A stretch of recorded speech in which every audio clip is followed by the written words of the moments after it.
Hey everybody, it's Carly, and I'm so excited to share with you one of my current crafty obsessions, making word shaker cards with alphabet dies.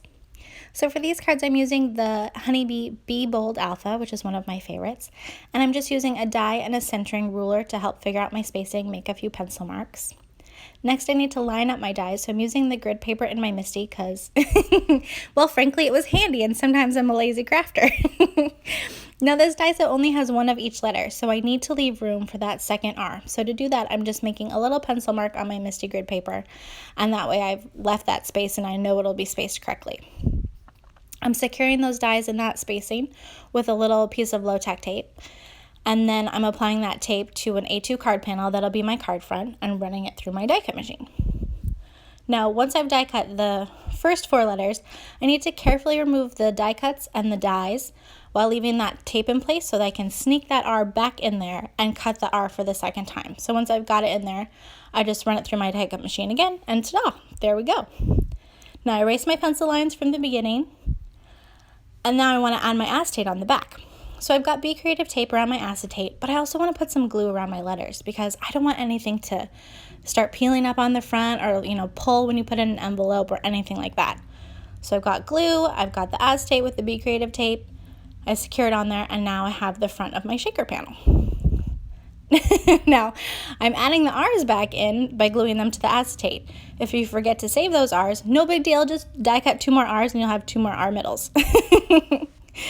So behind my little shaker panel, I want to make some DIY glitter paper, just because, why not? So I'm adding 3 shades of red and Copic markers to a piece of white cardstock. Then on top of that, I'm putting some double-sided adhesive. Now this adhesive is clear, so it's going to let that color show through, and I'm just burnishing over it to make sure there aren't any bubbles. Now on top of that, after removing the liner paper, I'm putting a little bit of coarse glitter, and just kind of a random pattern, not too much, I just want to add a little extra sparkle. And then to fill in the rest of that adhesive, I'm just going to carefully add some fine glitter without touching that adhesive too much. And then burnish it down with my fingers to make sure it's all stuck in there. And also it gives it a really pretty sheen when you burnish the fine glitter with your fingers.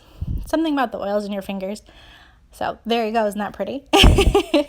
I've made the shaker container with some foam tape, and I'm adding some little die cuts and some rhinestones and sequins in there.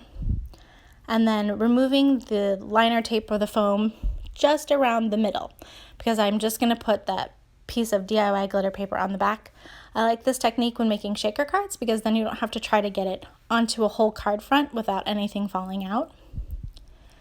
So there you go. Now I'm adhering that panel to a card, and to finish it, I'm just putting a Christmas die cut underneath Mary. This is a beautiful fine die cut from Honeybee, and I find it's much easier to use these if I put a little bit of really thin adhesive, like stick it on the back of my cardstock before die cutting, because then it's like a big sticker, and so you have a little bit more grace to position it and no liquid glue splotching out or anything like that.